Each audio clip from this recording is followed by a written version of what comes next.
जरा जोश को बढ़ा के दिखाओ। भारत माता की। भाई ये आवाज तो हिसार शहर में रह गई, इधर चंडीगढ़ इधर दिल्ली। भारत माता की, भारत माता की। धन्यवाद। प्यारे मित्रों, आज हमारे इस बहुत ही शुभ वेला पर ये कृषि मेला, जिसमें इतनी बड़ी संख्या में हमारे प्रदेश भर के सब कृषक इकट्ठे हुए, मंच पर विराजमान हमारे बहुत ही जुझारू और कृषि विभाग के नाते से इतना बेहतर सोच रखने वाले हमारे कृषि मंत्री श्री जेपी दलाल जी, साथ ही हिसार से ही हमारे विधायक हैं और शहरी स्थानीय निकाय के मंत्री हैं डॉक्टर कमल गुप्ता जी, हरियाणा विधानसभा में हमारे उपाध्यक्ष श्री रणवीर सिंह गंगवा जी,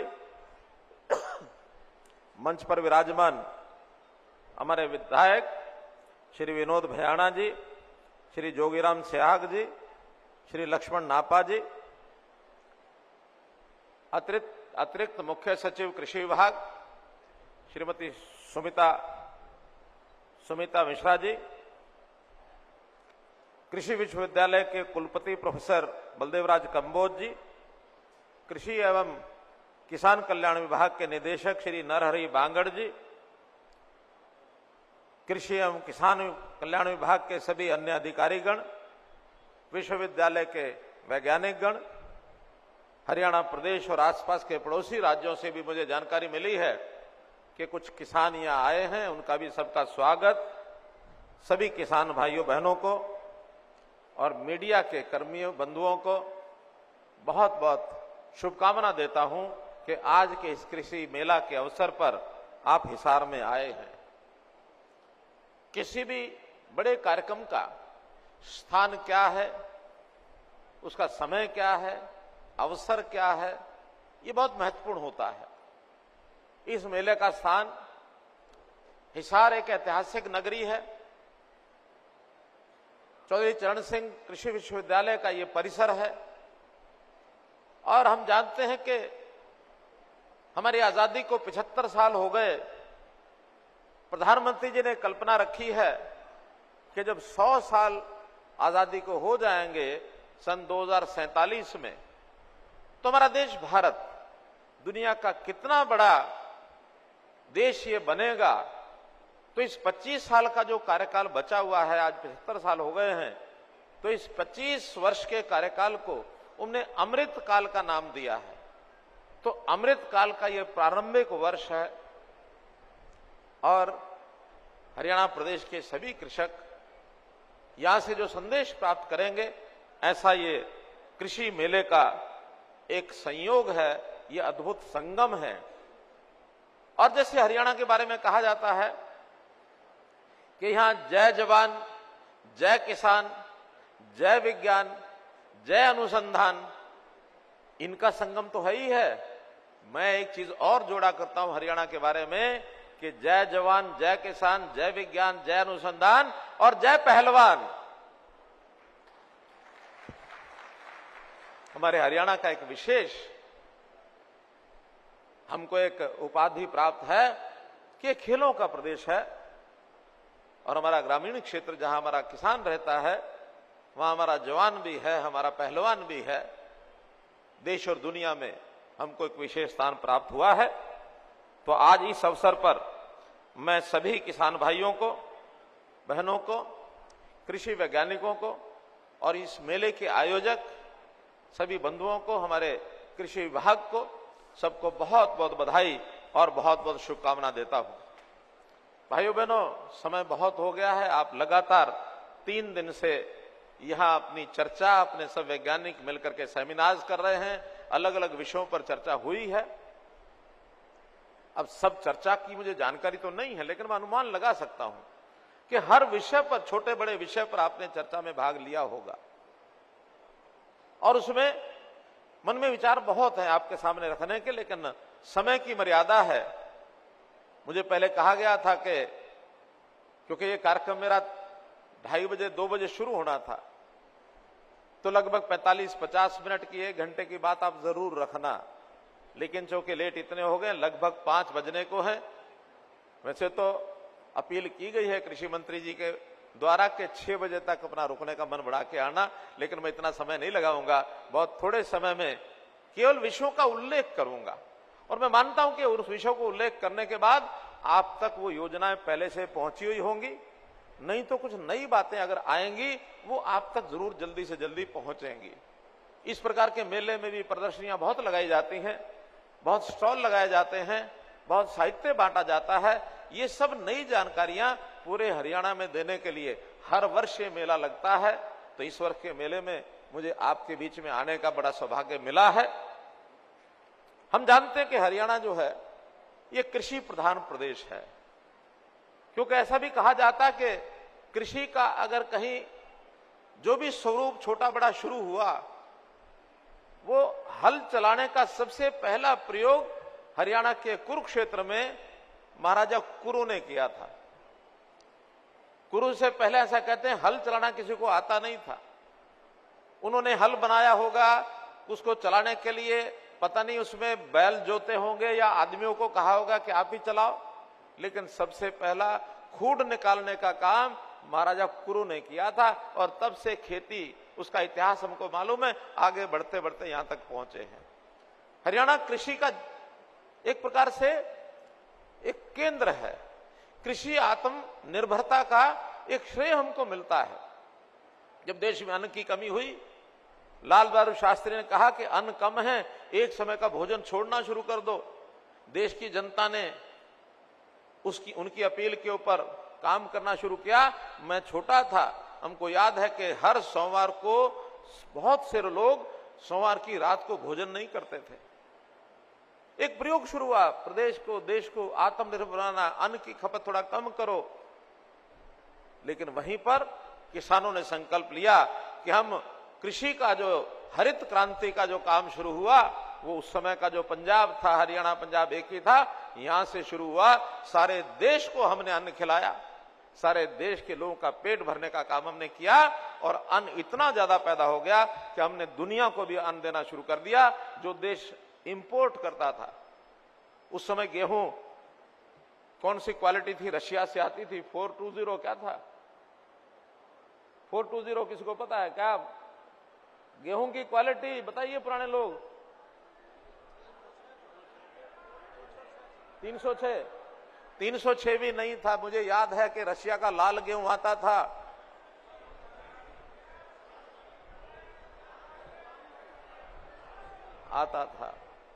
हमने उसको बंद किया।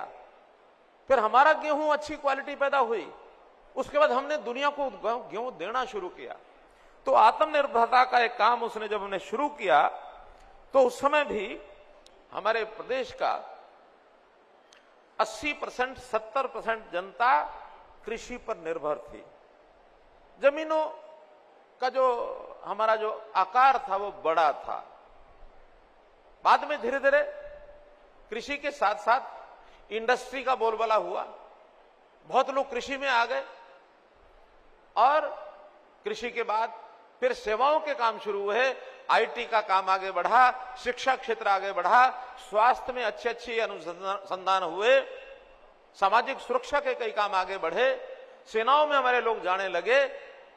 तो जो 70% जनता कृषि पर निर्भर थी, बाकी विषयों में जाते जाते हमारी वो जनता घटते घटते आज 48% परिवार वो कृषि पर निर्भर है।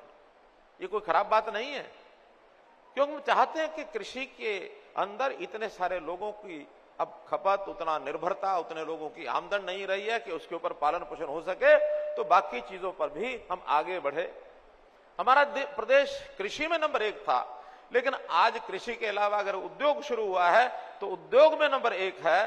कृषि हमारे जो जवान हैं, देश की रक्षा करने के लिए हमारी 2% आबादी है, लेकिन जवान हमारे 10% यानी डिफेंस में है, उसमें भी हम नंबर 1 पर हैं। हमारा प्रदेश आगे बढ़ रहा है, लगातार आगे बढ़ रहा है। अब हमें और आगे बढ़ना है, और आगे बढ़ने के लिए कृषि को छोड़ना नहीं है। कृषि हमारी आर्थिक जो निर्भरता है, उस पर कृषि की निर्भरता कम करके बाकी चीजों में आगे बढ़े, क्योंकि कृषि की कठिनाइयां, 2-3 कठिनाइयां पैदा हो गई है। एक कठिनाई पैदा हो गई कि जोत छोटी हो गई है। जो पहले 5 एकड़ 6 एकड़ की जोत थी, अब किसान की जोत 2 एकड़ 2.5 एकड़ 3 एकड़ रह गई। परिवार बढ़ रहे हैं, जमीन उतनी है, बंटवारे हो रहे हैं, उसमें किसान का गुजारा नहीं हो सकता। इसी प्रकार से एक समस्या और पैदा हो गई कि खेती को बढ़ाया हमने, केमिकल उत्पाद, यूरिया, पोटाशियम, डीएपी, इससे क्वालिटी अनाज की वो दूषित हो गई। और ये जो पेट भरने वाला हमारा अन्नदाता था, अनाज पैदा करता था, इस अनाज के खाने के बाद साथ साथ बीमारियां बढ़ गई, कैंसर के रोग बढ़ गए, तरह तरह के केमिकल्स, वो या तो पानी में जो मिलते थे, पानी खराब हो गया, बीमारियां कैंसर की खूब बढ़ी, लोग बीमार रहने लग गए। तब ये ध्यान में आया कि नहीं, हमारा प्राचीन काल का जो अन्न था उसमें केमिकल नहीं थे, उससे ये रोग नहीं बढ़ते थे। ऐसे ही एक संकट आ गया पानी का। पानी हमारा अपना नहीं था, क्योंकि पानी के स्रोत या तो पंजाब में है या यूपी में है। हमारे यहां तो पहाड़ में एक भी नदी आती नहीं है, यमुना से थोड़ा सा पानी मिलता है। इस संकट से बाहर निकलने के लिए भी जो हमारी खेती बंजर जमीन की थी, वहां भी पानी वाली फसलें होने लग गई। यहां धान लोग उगाते नहीं थे, धान में 2 पैसे की आमदन अच्छी थी, उसमें पानी ज्यादा खपत होने लग गई। और कहीं कहीं पानी की डूब शुरू हो गई, क्योंकि विकास के काम शुरू हुए, सड़कें बन गई, बिल्डिंग बन गई, शहर बन गए। जो पानी आसानी से निकल करके नदियों में चला जाता था, नालों में चला जाता था, वो पानी रुकने लग गया। उससे वाटर लॉगिंग शुरू हो गई, जमीन खराब होनी शुरू हो गई। तो ये 3-4 संकट हमारे हैं। इन संकट में से हमको निकलना है। बहुत योजनाएं हमने बनाई हैं, आगे भी बनाएंगे। समय के हिसाब से योजनाएं बनेंगी, वो सफलता मिलेगी, आपका साथ उसमें चाहिए। अगर हमें बीमारी वाले अनाज से मुक्ति पानी है, तो अनाज की क्वालिटी अच्छी चाहिए, क्वांटिटी भी चाहिए, मात्रा भी चाहिए, लेकिन उसकी गुणवत्ता भी चाहिए। तो उसके लिए प्राकृतिक खेती के उपयोग, उसके लिए नेचुरल खेती के उपयोग, ये सारे करने होंगे। और फिर उसकी मार्केटिंग करनी होगी, क्योंकि आज ऑर्गेनिक के लिए तैयार तो बहुत लोग हैं, खरीदार कई बार नहीं होते हैं। उसका अनाज पैदा होने के बाद मंडी में जाने के बाद पता नहीं लगता कि ये प्राकृतिक है कि नहीं है, ये ऑर्गेनिक है कि नहीं है। सब एक जैसा मिलता है। शुरू में 2-3 साल उसकी क्वांटिटी भी कम होती है, मात्रा भी कम होती है। तो इसके लिए भी नए प्रयोग शुरू कर रहे हैं, उसमें सब्सिडी भी दे रहे हैं कि नेचुरल खेती के ऊपर सब्सिडी मिलेगी, थोड़ी मात्रा कम भी हो तो भरपाई सरकार करेगी। लेकिन उस बीमारी में से बाहर निकलना है।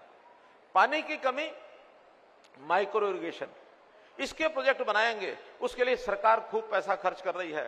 85% सब्सिडी जो किसानों का समूह अप्लाई करता है, उसको हम 85% देते हैं, 15% ही उससे लेते हैं। 15 इसलिए लेना पड़ता है कि भाई थोड़ा उसको भी लगे कि मेरा अपना है ये, नहीं तो उसकी लापरवाही के कारण से वो प्रोजेक्ट ही फेल हो जाएंगे।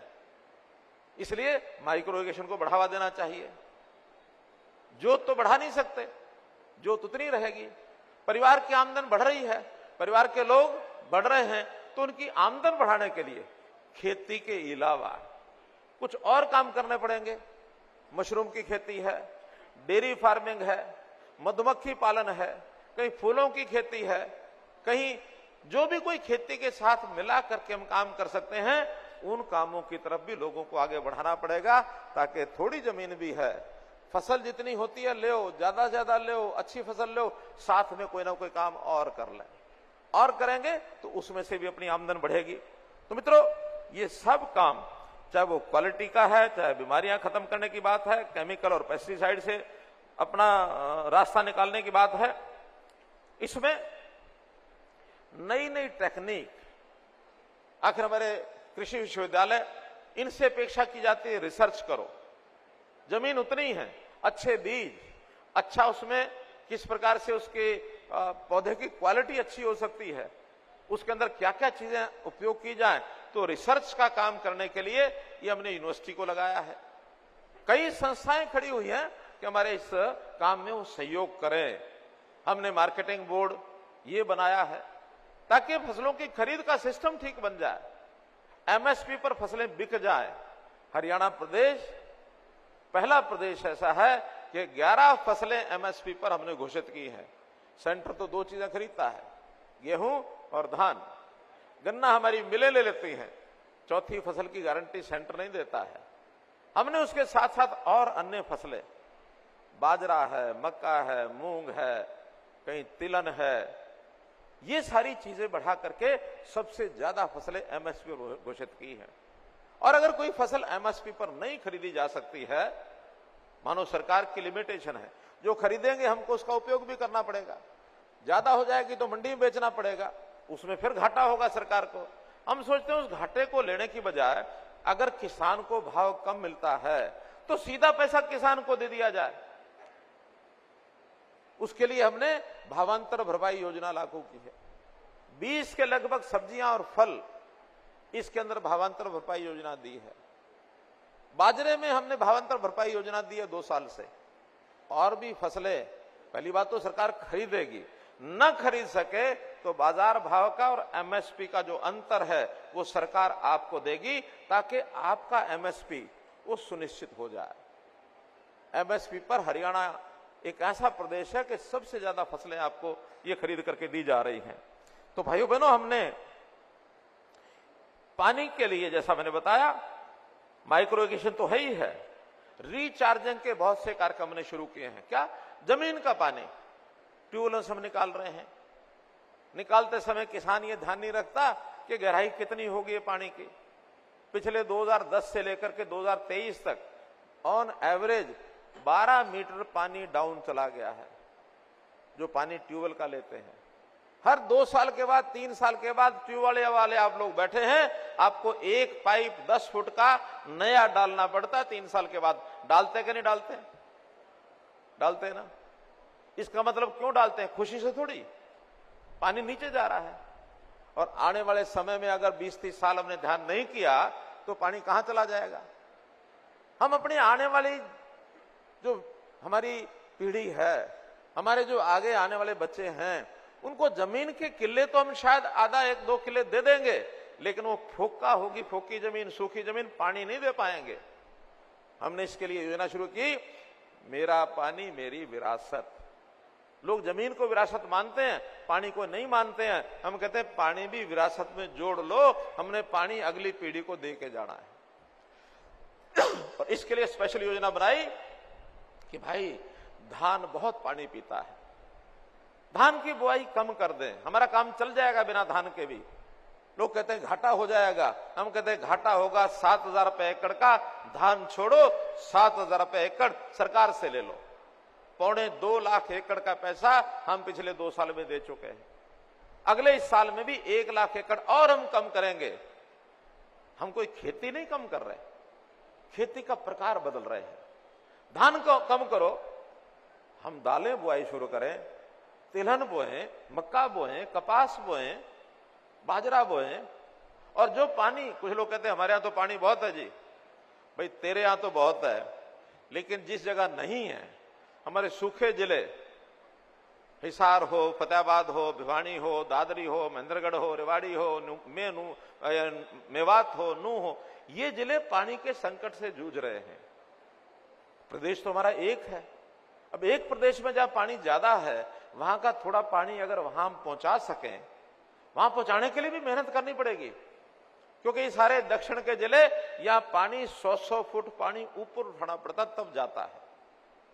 हमारे यहां जो लेवल है, यानी सोनीपत, करनाल, पानीपत और ये जो इलाका है, इसमें से नहर के बाद आगे पानी अपने आप नहीं जाता। वहां पर पानी को जगह जगह उठा उठा के आखिर टेल पर पहुंचाने के लिए 120 फुट पानी भी हमने ऊपर पहुंचाया है। 300 टेल ऐसी थी राजस्थान के किनारे पर जहां पानी पिछले 25 साल से नहीं गया था, हमने आने के बाद वहां पानी पहुंचाया है। वहां हमने पानी पहुंचाया है, लेकिन अगर वहां पहुंचाना है तो कहीं बचत भी करनी पड़ेगी।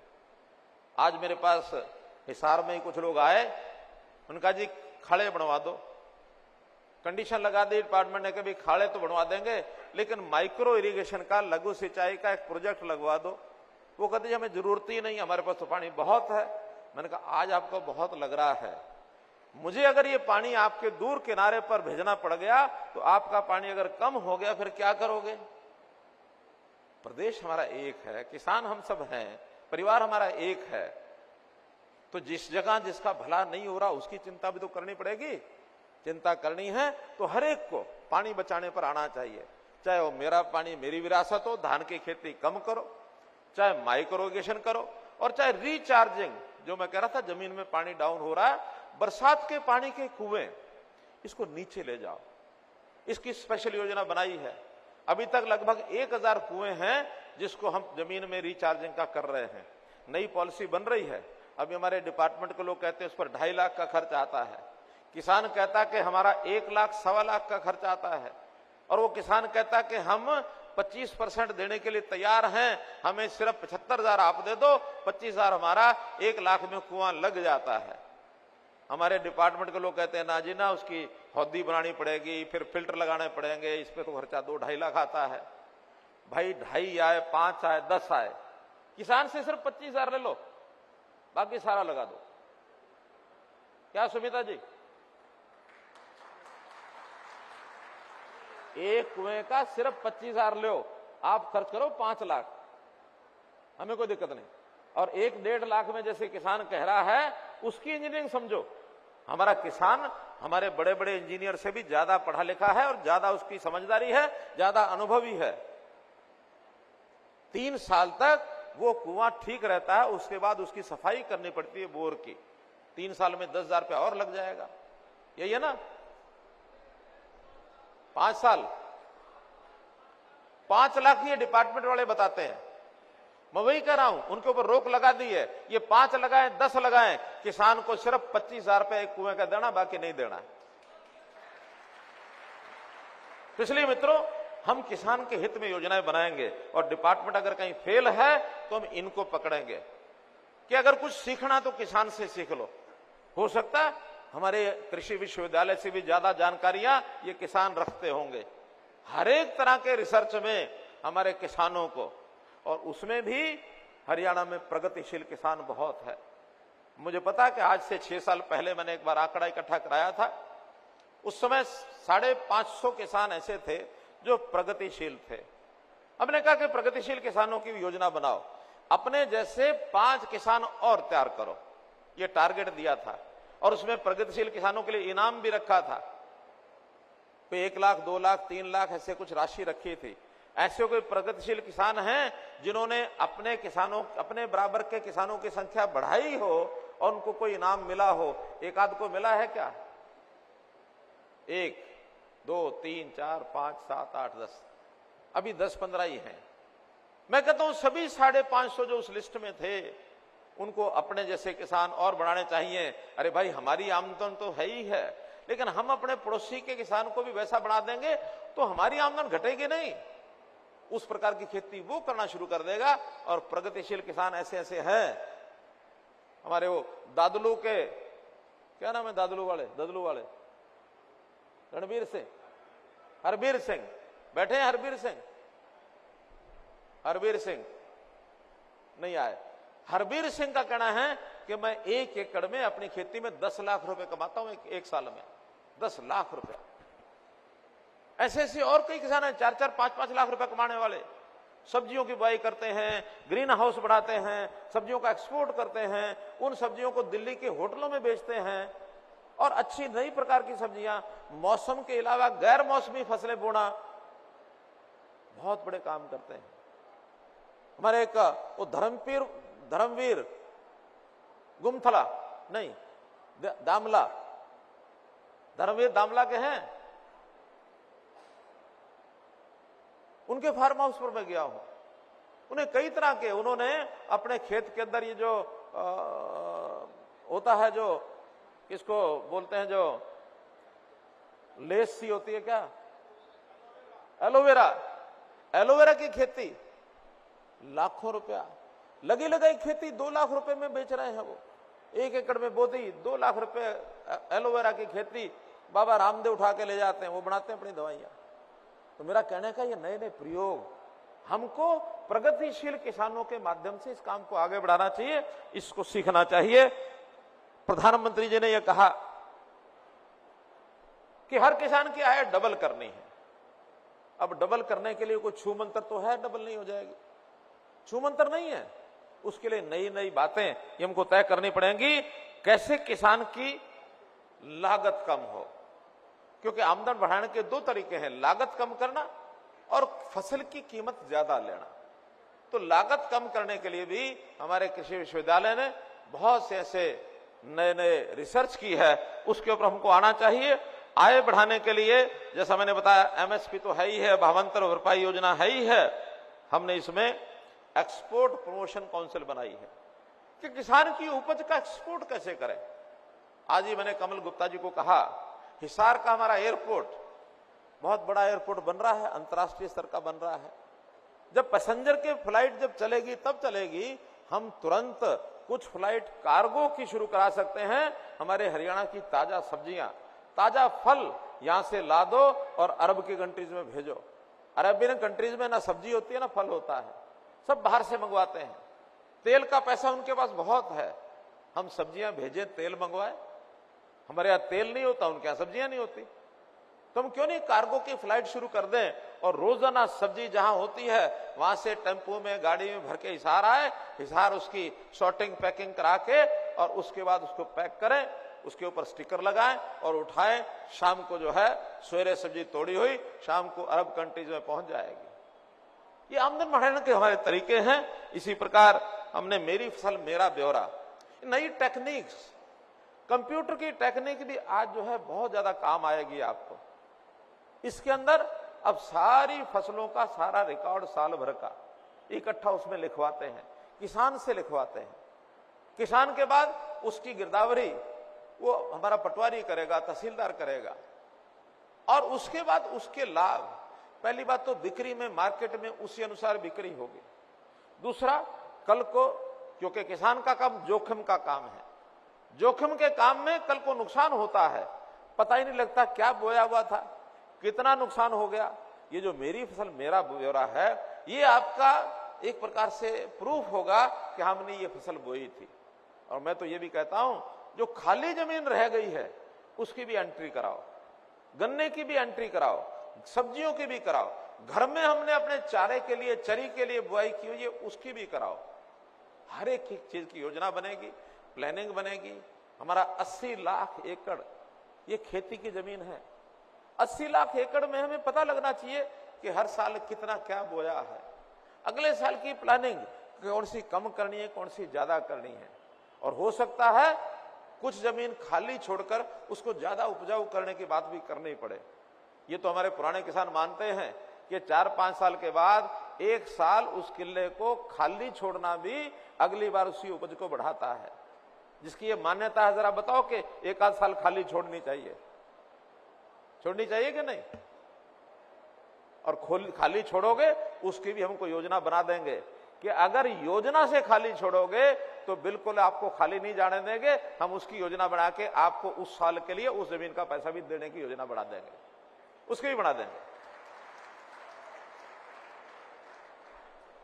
आखिर तो किसान का सहयोग, किसान के लिए सब्सिडीज, कितनी तरह की सब्सिडीज है, लेकिन सब्सिडी देंगे उसी बात की जिस चीज को हमने आगे बढ़ाना है, प्रोत्साहन देना है, जिसका लाभ किसान को भी हो, प्रदेश को भी हो, देश को भी हो। और जिसका नुकसान हो रहा है उसकी सब्सिडी अगर पहले चल भी रही है तो भी बंद करेंगे। ठीक है? फालतू फंड में ऐसा नहीं कि एक बार सब्सिडी शुरू हो जाए और फिर लगातार वो चलती रहेगी बाबा आदम के टाइम तक। चीज की जरूरत है तो सब्सिडी देंगे, चीज की जरूरत नहीं है तो सब्सिडी बंद कर देंगे। हर चीज की अधिकता ये अच्छी नहीं होती है, जरूरत के हिसाब से बदलाव करना ये सरकार का काम है। हम लगातार इसमें आपको प्रोत्साहन देंगे और जो इस प्रकार के काम में आगे बढ़ाएंगे चीजों को, उसका हम सहयोग करेंगे। मैं तो ऐसा मानता हूं कि जैसा हमने एक बार हरित क्रांति का आज से कोई लगभग 50, 60, 70 साल पहले शुरुआत की थी, उसके लिए अभियान चलाए थे, अब हमको एक नई क्रांति करनी पड़ेगी। नई कृषि क्रांति, जिसमें जितने बदलाव आज जरूरत है, जो मैं बता रहा हूं, हमारे एक्सपर्ट्स बैठे, वैज्ञानिक बैठे, कोई कमेटी देश की प्रदेश की बैठे, जो इन नई विधाओं को आगे लेकर के आए, और जो नई विधा को लेकर के आएगा हमारी जरूरत के हिसाब से, उसको प्रोत्साहन ज्यादा से ज्यादा दिया जाए और फिर उस लक्ष्य को, टारगेट को पूरा किया जाए। ये हमें एक नई कृषि क्रांति भी हमको जोड़नी पड़ेगी, और इसके लिए बहुत सी संस्थाएं काम कर रही हैं। जैसे हरियाणा एग्रीकल्चर यूनिवर्सिटी तो है ही है, हमारी महाराणा प्रताप यूनिवर्सिटी करनाल में भी बन रही है, वो बागवानी पर काम करेगी। बहुत जगह पर ग्रामीण कृषि केंद्र ये बने हुए हैं, यूनिवर्सिटीज के एक्सटेंशन काउंटर बने हुए हैं, बहुत से एक्सीलेंस सेंटर्स, विदेशी लोगों की तकनीक, उसकी सहायता से कितने ही एक्सीलेंस सेंटर्स हमने बनाए हैं, उसका भी हमको लाभ उठाना पड़ेगा। ऐसी सब संस्थाओं को हम जो है आगे बढ़ाएंगे। और जिस प्रकार से एफपीओ है, एफपीओ में भी फार्मर्स प्रोड्यूसर्स ऑर्गेनाइजेशन के सब मिलकर के 10, 5, 20 किसान मिलके मार्केटिंग के सिस्टम में आगे बढ़ें, उसमें प्रोसेसिंग के जो खपत करते हैं उसका कुछ प्रोडक्ट बनाया जाए, उत्पाद बनाया जाए। अरे खाली हमको मान लो कोई चीज बोई है, पैदा हो गई, लेकिन पैदा होने के बाद उसका प्रोडक्शन बदल करके आलू बना रहे हैं, तो क्या आलू की चिप्स की फैक्ट्री हम लोग मिलकर नहीं बना सकते? चिप्स की फैक्ट्री बनाओ, आलू से जितनी आमदन होती है चिप्स से उससे डबल हो जाएगी। अब नींबू पैदा करो, नींबू बेचने के बजाय नींबू का अचार बना के बेचोगे, ज्यादा आमदन हो जाएगी। आज कीनू हमारे सिरसा जिले में होता है, कीनू की जूस की फैक्ट्री कोई एफपीओ बनाए, उस जूस को पैक करो और जूस का एक्सपोर्ट करो, आपकी आमदन ज्यादा हो जाएगी। नई विधियों पर, नई तकनीक पर हमको आना पड़ेगा, और नए नए जो ऐसे सिस्टम हैं इसको हमको खड़ा करना पड़ेगा। मैं अंत में जो एक बात विशेष तौर पर कहना चाहता हूं, वो है कृषि का हमारा जो बजट है, हमने कभी उसमें संकोच नहीं किया। जितना कृषि विभाग ने मांगा, हमने कुछ न कुछ से ज्यादा ही सैंक्शन किया, कम नहीं किया। हमारे कृषि मंत्री और हमारे मुख्य अतिरिक्त सचिव ये बैठे हैं, ये गवाह है इस बात के कि हर साल हम कृषि का बजट ये बढ़ा रहे हैं ना, बजट बढ़ा रहे हैं, हर प्रकार का प्रोत्साहन दे रहे हैं। लेकिन ये बजट का उपयोग ये ठीक हो, सदुपयोग हो। इस बजट में, स्कीमों में अगर कहीं लीकेज शुरू हो गई, अगर इसमें कहीं गलत ढंग से चीजें इधर उधर नाली में बहने लग गई, तो सरकार का तो बजट गया, आपके काम नहीं आया, और बीच में उसको कोई रगड़ गया। तो ये भ्रष्टाचार जो नाम की चीज है, इसको खत्म कैसे किया जा सकता है? कृषि विभाग में काम करने वाले लोग, जो जानकारी आपके पास हो, डिपार्टमेंट को भेजो, न सुने तो सीधी मेरे तक भेजो। भ्रष्टाचार को बर्दाश्त कभी नहीं किया जाएगा, कभी नहीं किया जाएगा। आखिर तो एक पैसा जो सरकार के पास से आता है, वो सरकार कहां से लाई है? उस सरकार ने भी इस जनता से लिया है। हम सब जनता है, पैसा हमारा है, घुमा घुमो के आपके पास आता है। हो सकता हमने लिया व्यापारी से हो, दे आपको रहे हैं। हो सकता है आप किसी इंडस्ट्री में काम करते हैं, आपका बेटा कहीं नौकरी करता है, उसका इनकम टैक्स आया हो, उसका कुछ हिस्सा लेकर के हम आपको देते हैं। ये चक्कर घूम रहा है, लेकिन चक्कर ईमानदारी से घूमे, पैसा कहीं बाहर ना निकले। इस पैसे को सही उपयोग करेंगे तो मैं आपको निश्चित रूप से कहता हूं कि हमारा कृषि विभाग, और न केवल कृषि विभाग बल्कि हमारा पूरा ग्रामीण क्षेत्र, क्योंकि कृषि सामान्यतः ग्रामीण क्षेत्र का व्यवसाय है। शहरों में बहुत लोग नहीं है कृषि करने वाले, बड़ी बड़ी कंपनियां हैं शहरों में जो कृषि के काम में आगे बढ़ रही हैं, लेकिन हम तो कृषि को आगे बढ़ाने के लिए शुद्ध रूप से ग्रामीण क्षेत्र की चिंता करते हैं। ग्रामीण क्षेत्र का विकास ये कैसे हो, इसके ऊपर भी आपने नजर रखनी है। जहां एक तरफ कृषि विभाग का हम बजट बढ़ाते हैं, वहीं दूसरी तरफ कृषि ग्रामीण क्षेत्र का जो विकास है, चाहे पंचायती राज है, चाहे ग्रामीण विकास का हमारा मंत्रालय है, इसको भी खूब पैसा दे रहे हैं। आज गांव में बहुत लोग तो ऐसा कहते हैं, पैसा तो आपने दिया, खर्च करने के लिए जगह ही नहीं है, कहां खर्च करें। कुछ लोग कहते हैं आप इतना पैसा दे रहे हो, आता कहां से बताओ तो सही। हम एकमात्र विषय बताते हैं कि जो पैसा कांग्रेस के सरकार के टाइम पर प्रधानमंत्री राजीव गांधी ने कहा था उस समय कि हम 1 रुपया भेजते हैं, नीचे 15 पैसे पहुंचता है। अब 15 पैसे पहुंचता, काम तो 15 ही पैसे होता होगा।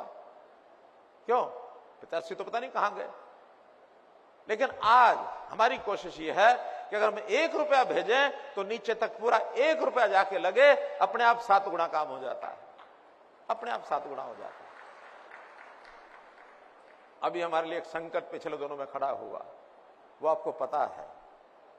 हमने ग्रामीण क्षेत्र के अंदर कामों के बारे में थोड़ी पारदर्शिता बरतने के लिए बात कही और हमने कहा कि पैसा जितना मर्जी ले लो, लेकिन पता होना चाहिए कि इस काम में कितना पैसा लगेगा, कौन काम को करेगा, गलत करेगा तो पकड़ लो, लेकिन टेक्निकल तरीकों के बिना यह संभव नहीं है। आदमी पर भरोसा करते हैं, लेकिन भरोसा करने के बाद पता नहीं लगता सामने वाला उस भरोसे लायक था कि नहीं था। शिकायतें बहुत आई हैं और उन शिकायतों में फिर थोड़ा सा जब एक्शन लेना शुरू करते हैं तो फिर लोग नाराज हो जाते हैं। नाराज होकर के फिर हमारे मंत्रियों के पास, हमारे विधायकों के पास, हमारे पार्षदों के पास पहुंच जाते हैं कि मेरे खिलाफ एक्शन हो गया जी, छुड़वा दो। फोन बजने शुरू हो जाते हैं। कहीं कहीं मजबूरीवश हमको भी कहना पड़ता, भाई कोई बात नहीं, गलती होगी, छोड़ दो। लेकिन क्या इन गलतियों को मूल रूप से खत्म कर दें ताकि शिकायत का मौका ही ना आए? ठीक है कि नहीं है?